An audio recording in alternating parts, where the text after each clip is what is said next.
Well, I was really looking to see what Chavez Jr. would show up. I thought Yeah. that would have really determined how this fight was going to go. Um, but he came in as expected. Didn't really see the conditioning that I wanted to see Yeah. from a guy that had an opportunity like this. And Chavez Sr. was there in heart and spirit and emotions and everything. He came up there, and believe it or not, I think he came up there and really got Chavez Jr. going those last few rounds. He should have probably came up on the ring apron probably around the third round. Could have probably made a difference. But after Chavez Sr. went up there and got in Junior's ear, you can see that he came out of that corner with a little bit more, urgency. I just wish Senior could have did that probably in round three. Could have been a different fight if Chavez had some real conditioning.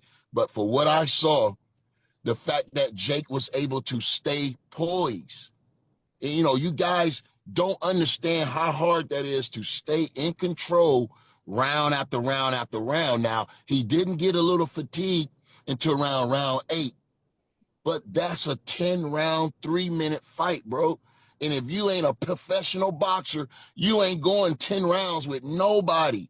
You understand? So Yep. the way he was able to control himself and stay, a couple times he started to get wild. Maybe once or twice he Yeah. threw a wild overhand right or something, but he had a mental note to stay in his form. And I thought that was where I saw the most improvement.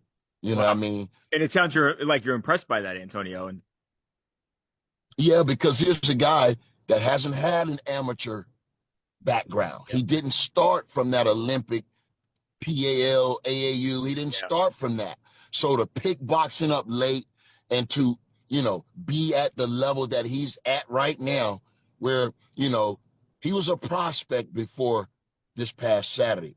But when you beat a guy with 60 fight experience, I don't care if it's 60 taxi drive, right. 60 fight experience, and you only have really 3 professional fights because everybody else was other type of athletes, bro. That is really, advancing. You know what I mean? Wow. Because when you look at it, he's only been doing this probably about 6, 7 years, Yeah. and from where I've seen, 200 pounds seemed to be his best weight. He looked good in his skin. Yeah. You know what I mean? But of course, he's going to have to, like I said, learn how to process this game a little bit quicker, a little bit easier. And that just takes reps. It just takes reps. You know what I mean? But I'm excited Wow. to see what happens next. He's in the top 14, and when Yeah. you have a voluntary defense, now this is where it's, Jake Paul is in a great position. When these guys are up for a voluntary defense, that means they can fight pretty much anybody in that top 10, top 15. Wow. You know what I'm saying? Why wouldn't a guy give a guy like Jake Paul a real opportunity? Because they're going to feel that, hey, man, I'm probably going to come in this fight the favorite. Right. You feel me? Yeah. I can And it's going to be a fight big Jake. fight. You know what I mean? It's going to be a huge fight, and I don't have to take that real crazy risk. I probably have a better chance of beating a guy on my experience. And, Wow. whether Jake Paul wins or lose, fighting for the world championship, man, that's a win. That Wow. event would be crazy. And all it takes is one punch. We know Yeah. that.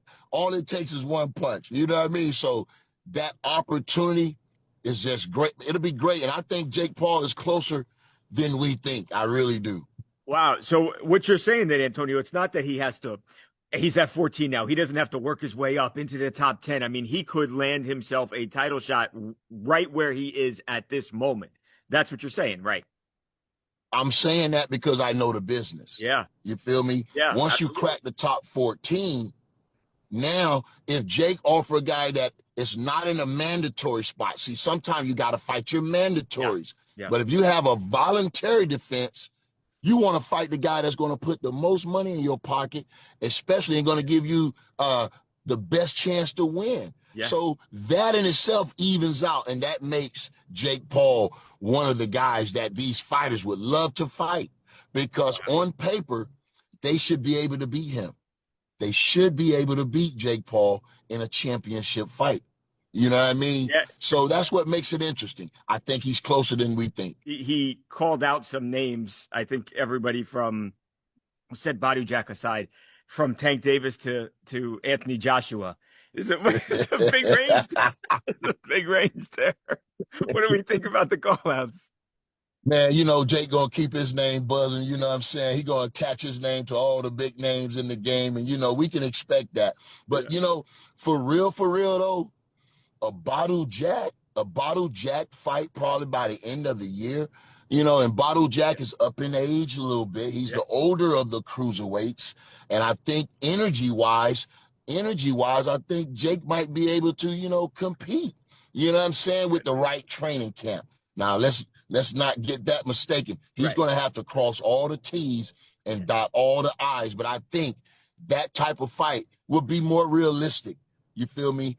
More realistic. Bottle Jack, older in the tooth, has had some wars. Antonio Tarver, thank you, brother. I always appreciate your time. Thank you, man. And hey, I got a little hitter too, Kenzel Williams. Y'all remember that name? He's coming. It's going to be my guy, my little protege right here in Tampa, Florida, man. Got his first fight July 11th at the Boxer Gym in Miami with my man Mateo. So we looking and we're excited about that. Remember that name, Kenzel Williams.